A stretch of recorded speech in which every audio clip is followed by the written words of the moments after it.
Akazi ubikele umuntu nje. Ngiyaxolisa baba. Kodwa bekuphuthuma. Bekuphuthuma kuzophuthuma la. Hayi esibhedlela. Njengoba usuwenza isibhedlela. Uthi ngcono umane uqathake nje. Vele umemfuke nje la emzini wami, umuzi wendoda. Nalezi inhlokohlela zebhamu lezi. Awubuke nje lesi ibhamu esiphethe lesicashalalana sakho lesimlomo wedadipewuka lo. Uyothini mase kungena amaphoyisa la ezosibopha siwole sonke asiphonse leje ethi sebe lomshini lo wasesibhedlela. Impilo yomnyeni wami isengozini. Awukuzwa lokho? Awukuboni futhi? Kudumisane. uDomsana uyindoda elunge kabi. Sengimazi iminyaka eminingi kabi wena mntakabhuti. Futhi ube ngumngani wangempela kayihlo. Isigebengu uDomsana.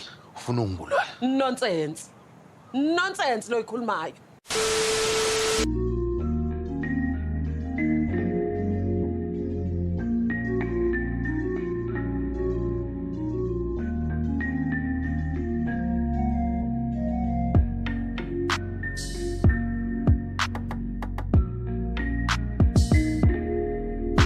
Hello everyone, welcome back to ASR, African Stories Realized.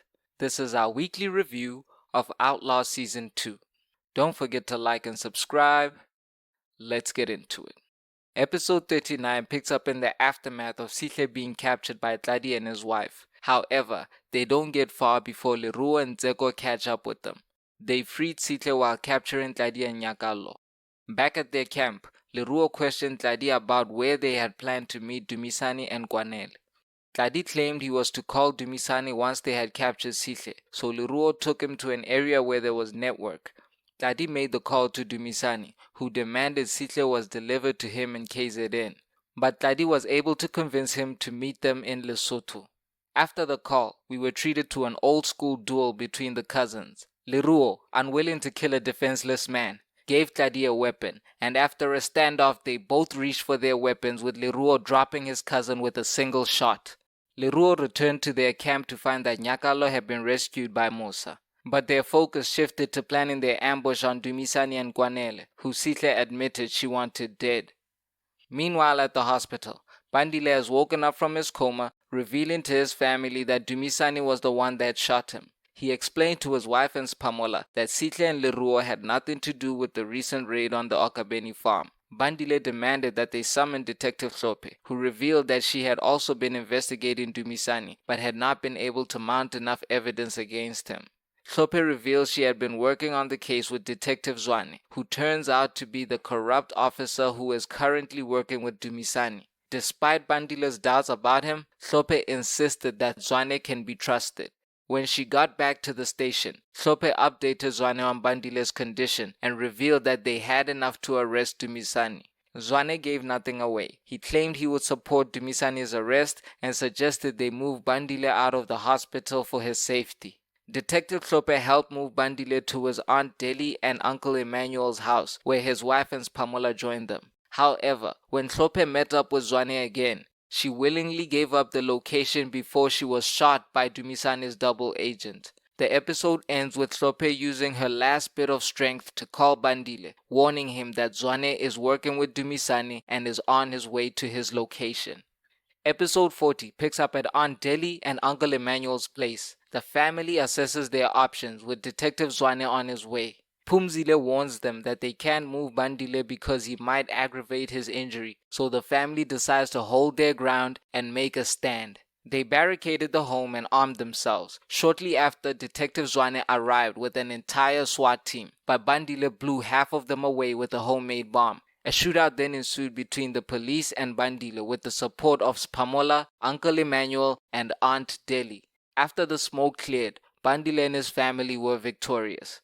Meanwhile, in Lesotho, Leruo and Sihle prepared for their ambush on Dumisani and Kwanele. However, the father-son duo suspected that something was off and came with backup.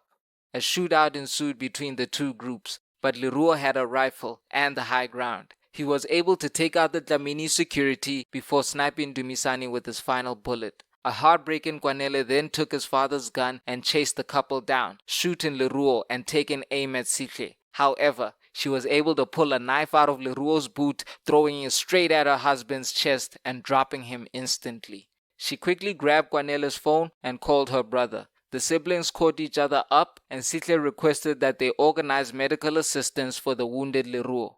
While all this is going down, Nyakalo was able to find Tladi's seemingly dead body, but she took it back to her mother, who removed the bullet and performed a ritual. The episode ends with Tladi rising from the dead, just as they had given up on reviving him. These had to be the two most action-packed episodes since the first two. Bodies were dropping, and I thoroughly enjoyed it. Halfway through, it was really feeling like a finale. From what we know, the season is supposed to run for 100 episodes, so maybe it was a mid-season finale of sorts. It was surprising that they killed off Dumisani and Kwanele in the same episode. Last week I predicted Dumisani's demise, but I didn't think it would come so soon, and I mentioned how Kwanele seemed like he was being set up to take over the operation from his father. The irony is, with Kwanele and his father dead, Sihle now inherits their assets. I also think it would have been more satisfying for Bandile to be the one who killed Dumisani. I'm curious where the show will take Tladi's storyline. Will he return the same, or will he be a changed man? Cause I'm already picking up zombie vibes from him. It's been a pleasure reviewing this show with you guys, and I'll be back next season with more reviews. Don't forget to like and subscribe. This is ASR, for the love of African filmmaking and storytelling.